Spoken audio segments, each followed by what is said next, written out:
Olá, tudo bem? Hoje nós vamos estudar então a Covid-19 e as atipias laboratoriais. Eu sou Lisandro Borges, coordenador do LABIC, professor da Universidade Federal de Sergipe, com doutorado na área de Bioquímica Toxicológica e professor na área de Imunologia Clínica na Universidade Federal de Sergipe.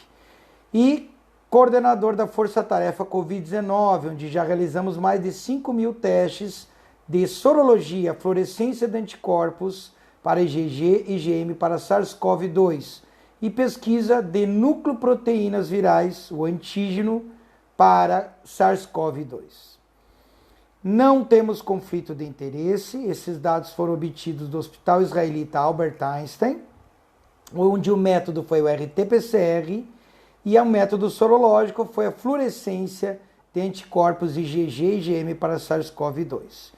Esses pacientes foram acompanhados na UTI Covid daquele hospital e é proibido copiar esse material por causa dos direitos autorais do Hospital Israelita Albert Einstein.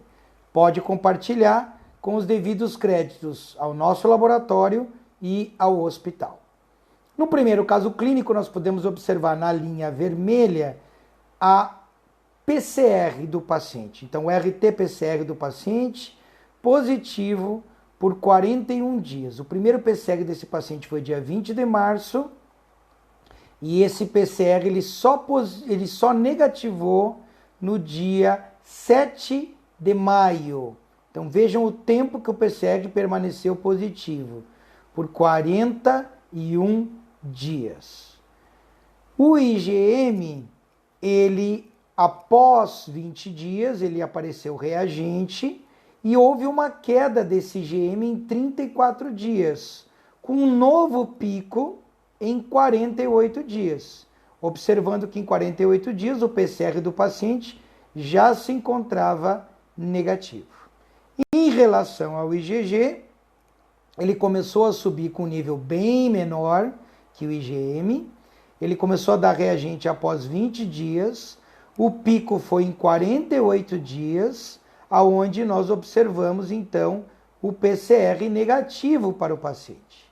Então, 48 dias de infecção e ocorreu, então, o pico do IgG e do IgM, sendo que o IgG foi muito maior que o IgM somente no pico, aonde o PCR já se encontrava negativo.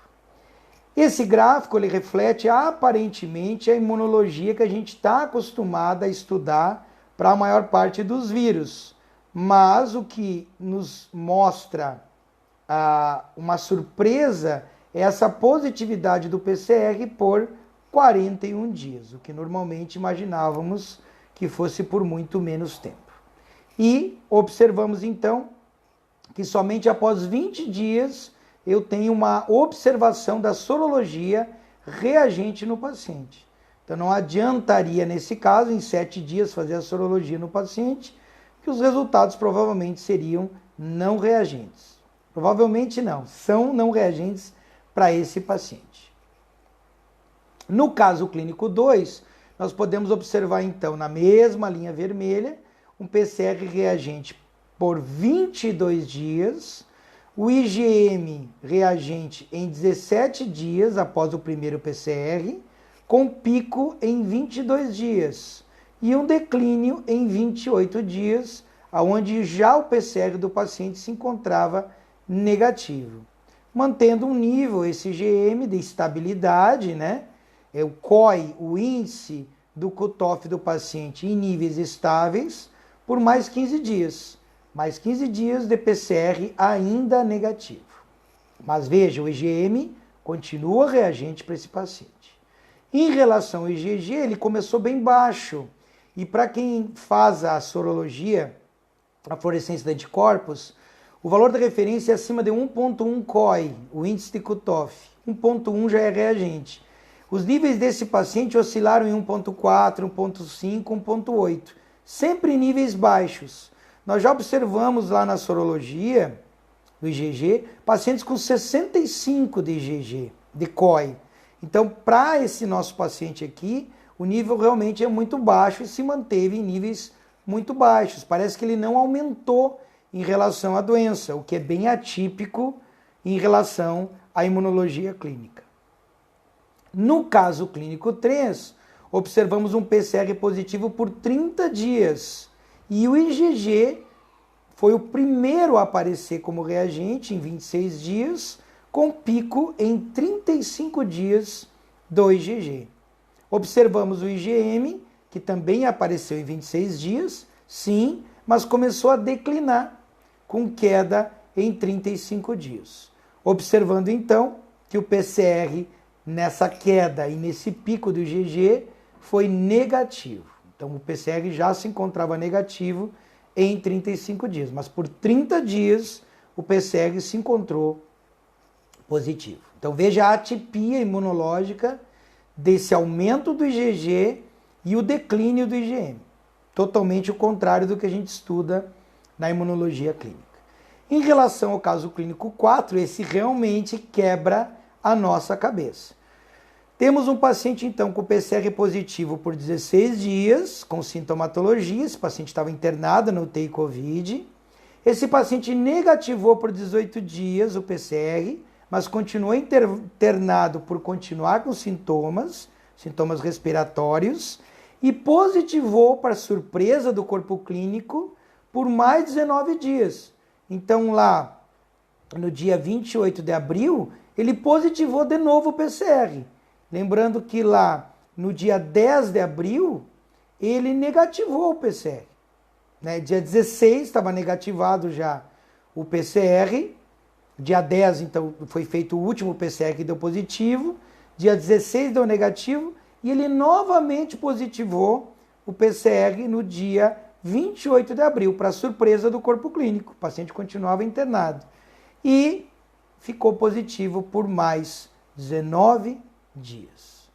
O IgG foi o reagente primeiro, então, no 6º dia da segunda infecção ou da reinfecção, houve uma queda desse IgG em 13 dias, com PCR negativo, e o pico desse IgG foi em 26 dias. Então veja, o IgG caiu e fez um novo pico em 26 dias. Lembrando que em 26 dias o PCR já se encontrava negativo do paciente. E o IgM, o pico dele foi em 7 dias, nessa segunda infecção, nessa reinfecção, e se manteve em níveis estáveis por 26 dias, com PCR negativo nos últimos dias. Então veja a atipia desse resultado desse paciente, realmente quebrando a cabeça do corpo clínico e de quem estuda a imunologia clínica tradicional. Na avaliação final de 312 RTs-PCRs, observamos então que de 21 a 25 dias é o tempo ideal de diagnóstico, onde eu tenho tanto uma sorologia bem negativa, em torno de 20% no paciente, como também uma sorologia positiva, não chegando a 3%, e temos o SWAB positivo em mais alto grau, em torno de 6% e 4%, quase 7%. Então veja, não é grande coisa, mas de 21 a 25 dias é o prazo onde eu pego mais tanto o SWAB positivo como a sorologia positiva, em índices muito baixos, certo? Mas um alto grau de sorologia negativa em 31 a 35 dias e 21 a 25 dias, mostrando bem a atipia da medicina laboratorial nesses pacientes. Quebrando paradigmas. 14 dias de quarentena, nós estamos observando nesses casos clínicos até 41 dias do PCR positivo. Então, se está o PCR positivo, esse paciente está transmitindo a Covid-19. Está transmitindo o SARS-CoV-2. Então, 14 dias é o tempo ideal. Na literatura a gente foi buscar, encontramos 2 artigos falando em 25 dias, 7 artigos falando em 14 dias e 2 artigos falando em 7 dias. Então, eu prefiro acreditar acima dos 25 dias. Solicitar sorologia a partir do 7º dia. A gente vê que não é regra, porque o PCR do paciente pode estar positivo e com 7 dias a sorologia dá resultados não reagentes. O IgM sobe primeiro, o IgG depois? Não é regra. Para a Covid, isso não é regra. Nós acabamos de observar que não é regra para a Covid. Pode ter primeiro a suba do IgG e depois do IgM. O IgG se mantém elevado. Outros estudos na literatura observam que em 3 meses o IgG pode declinar até mesmo a zerar no paciente. Naquele estudo 4, caso clínico 4 que vocês observaram, será que houve uma recidiva? Será que houve uma reinfecção? PCR falso negativo? Não acredito, pela sensibilidade do PCR. Então, provavelmente, ou uma recidiva, ou uma reinfecção, ou uma nova cepa. A gente sabe que existem 3 cepas circulantes do SARS-CoV-2, a cepa L, mais letal, mais invasiva, a cepa S, mais assintomática e menos letal, e a cepa S1. Então, pode ser uma nova cepa. Esse paciente estava na UTI Covid, será que ele não se reinfectou com uma nova cepa? Ou será que foi uma recidiva? Então, mais estudos são necessários. O IgG protege?